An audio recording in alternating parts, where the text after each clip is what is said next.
Ladies and gentlemen, welcome to NWA Global Strike 2027. We once again have an amazing card that's set up for you tonight.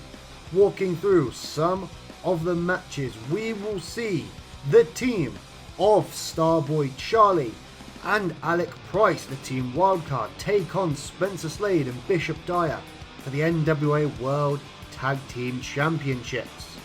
There is no regime here. There is no power struggle.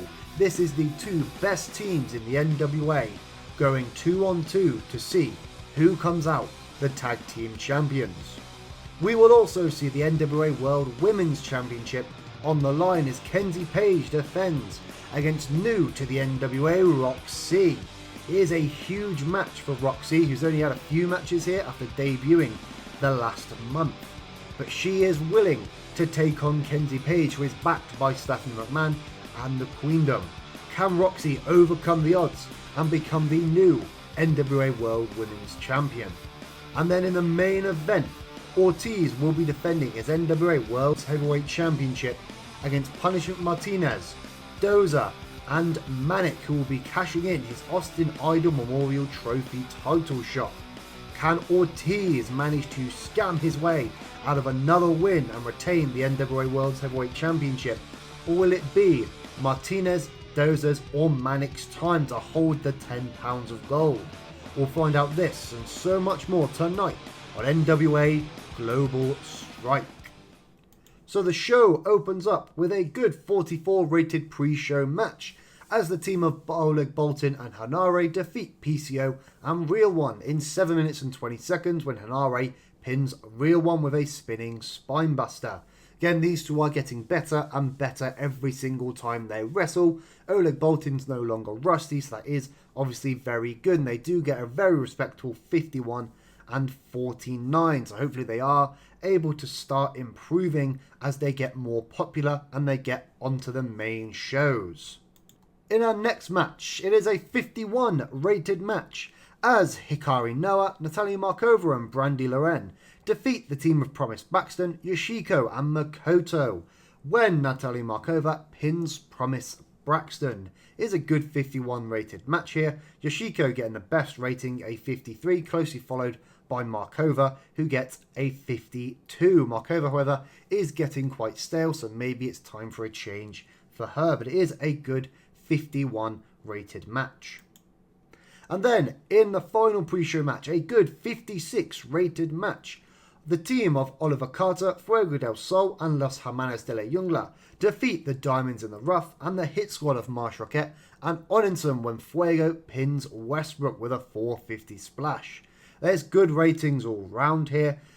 Carter and Fuego del Sol getting in the 60s, Fight Panther getting a 46, Aero getting a 52, and then Onenson getting a 56, along with Plunkett and Marsh Rocket getting in the 40s and Westbrook picking up the bottom with a 37. But it is a really good 56 rated match and a good way to end the pre-show.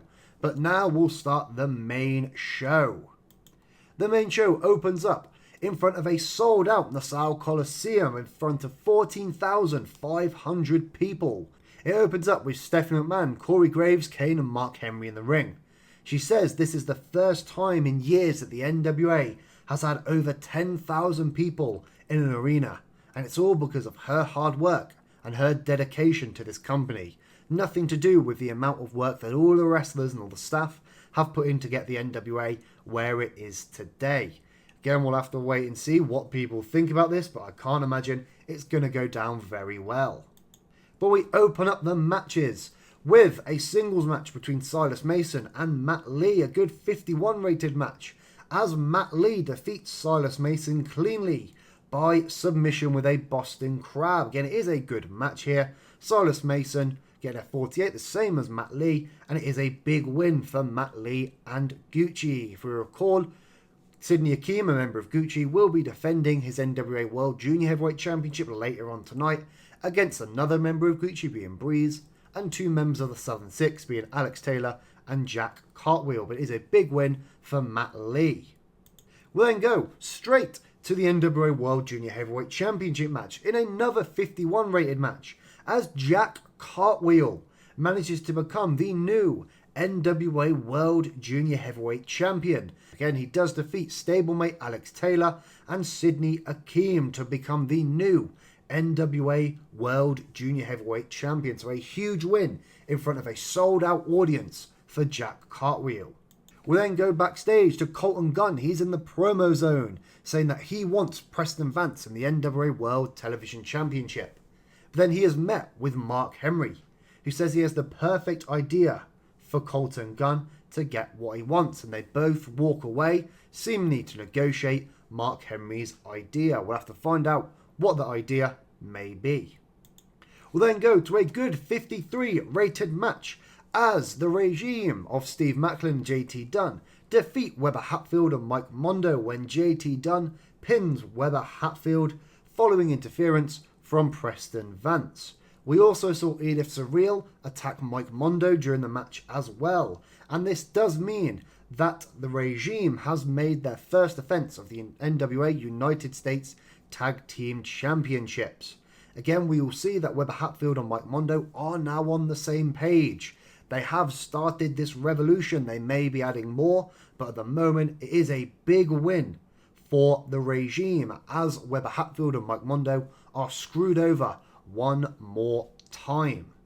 We'll then go to an outside broadcast as Father James Mitchell has Max the Impaler, Jordan Devlin and Masha Slamovich out in a dark forest. He's performing some form of cult ritual and mentions that this will help bring a forgotten son back. This person will be the final piece of the puzzle for this new group's dominance over the NWA. So it looks like James Mitchell is bringing in one more person for this new faction that he's building.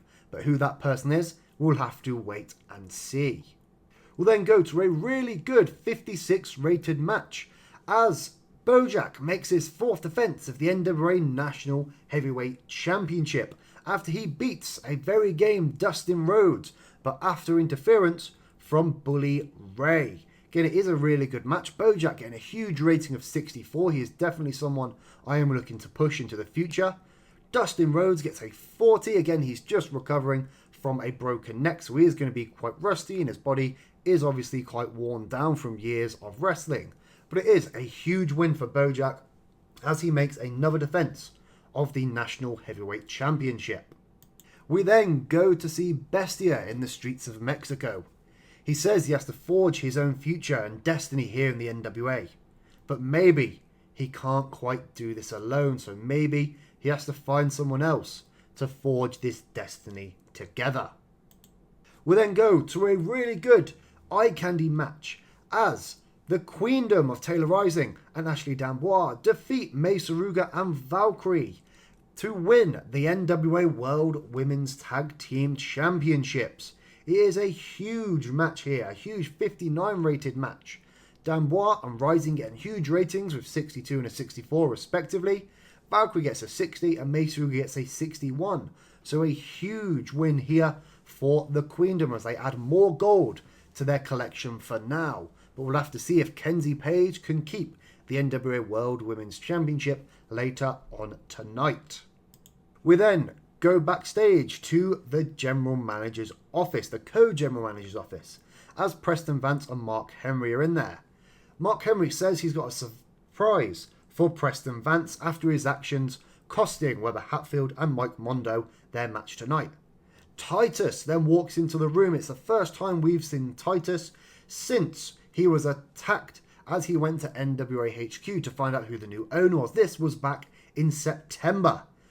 Titus says that Mark Henry has given him a permission to make a match.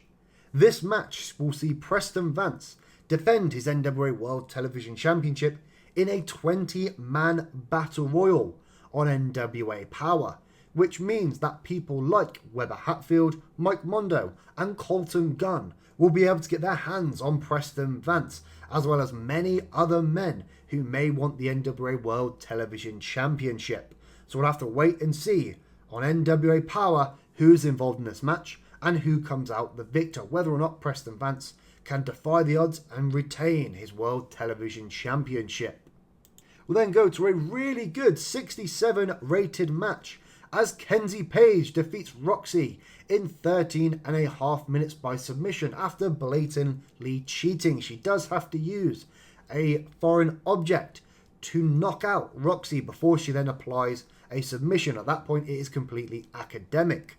We did have Yuka Sakazaki and Lexi Page ringside, not Lexi Page, Lexi Cabrera ringside, but they weren't able to do anything about the foreign object that Kenzie Page uses. It does mean that Kenzie Page has made her third defense of the NWA World Women's Championship, and she continues to be the champion that the Queendom wants, as the Queendom now officially hold all the women's gold in the NWA. This is then confirmed as Stephanie McMahon comes out to congratulate Kenzie on the ramp. Steph grabs a microphone and says that no matter how hard they try, Lexi, Yuka and Roxy will never be able to beat the Queendom. Now they hold all the gold. So again, Lexi, Roxy and Yuka Sakazaki seem to be the front line of defense against the Queendom here in the NWA of Kenzie Page, Stephanie McMahon, Taylor Rising and Ashley D'Amboise. We now go to a really good 60 rated match for the NWA World Tag Team Championships, as Spencer Slade and Bishop Dyer do manage to make their second defense, as they do defeat Wildcard. It is a really good match here. Alec Price gets a huge 75 rating, Starboy getting a 66, Bishop a 65, and Spencer Slade a 62. So huge ratings here from these four men, and a really good 60 rated match. But now it is time for our main event of the evening, the Fatal 4-Way for the NWA World's Heavyweight Championship.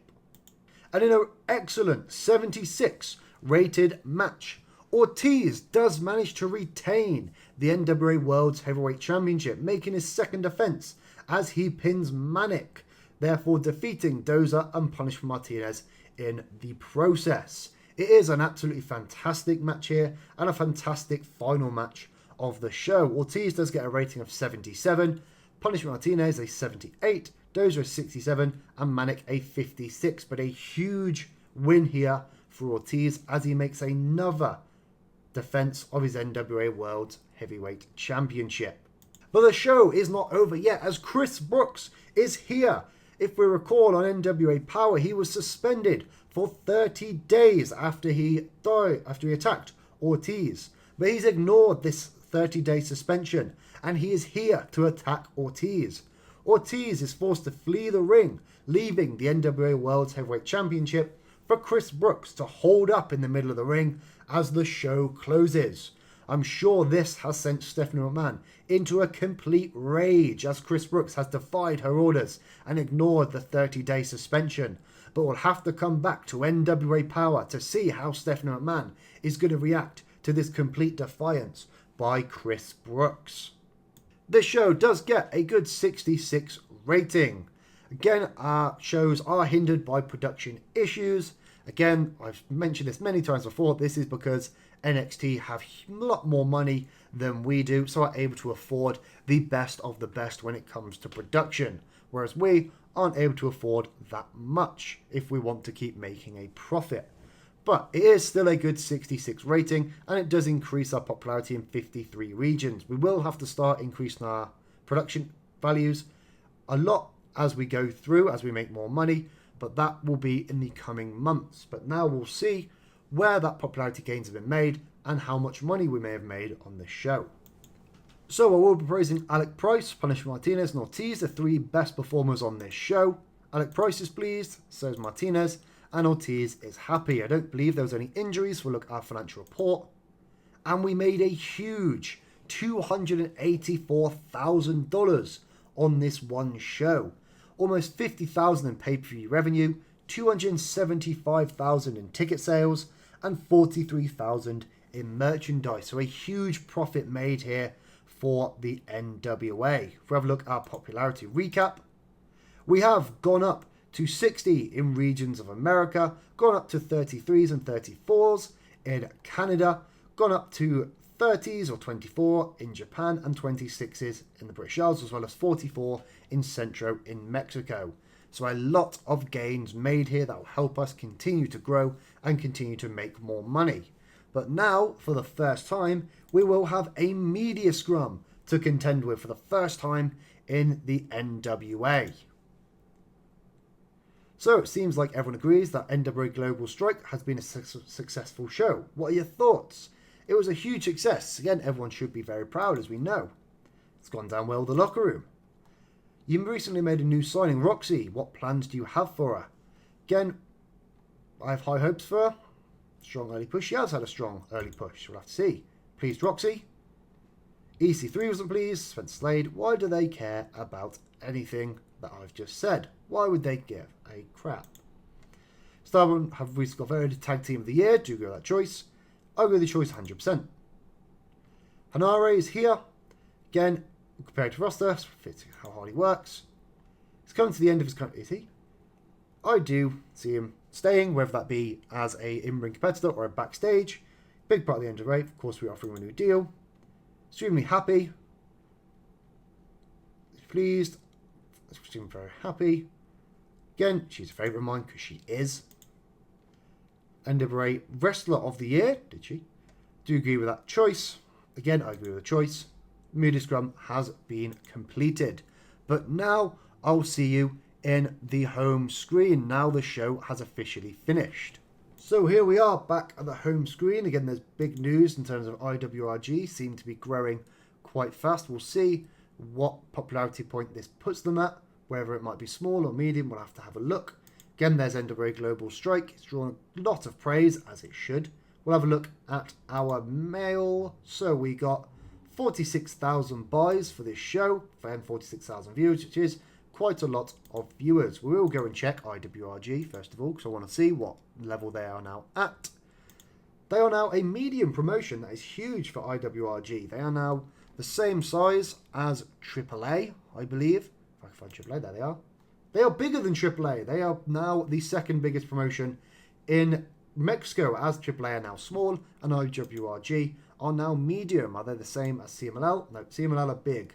But IWRG have grown a huge amount in this save. They don't usually grow this well, but they have grown a huge amount and are able to go up to medium. So that is huge for IWRG. Maybe a partnership between us and them may be coming quite soon. We'll have to see what might happen. But as for us, this is where we will end the episode. Again, I don't think there's much more I can show you. If you do want to see any more, drop it in the comments below. And at the end of the next episode, I will show you. But we will now go on to NWA Power and NWA USA for the next episode. We will see a 20-man battle royal for the NWA World Television Championship. And we'll see the fallout of Chris Brookes ignoring Stephanie McMahon's orders of a 30-day suspension.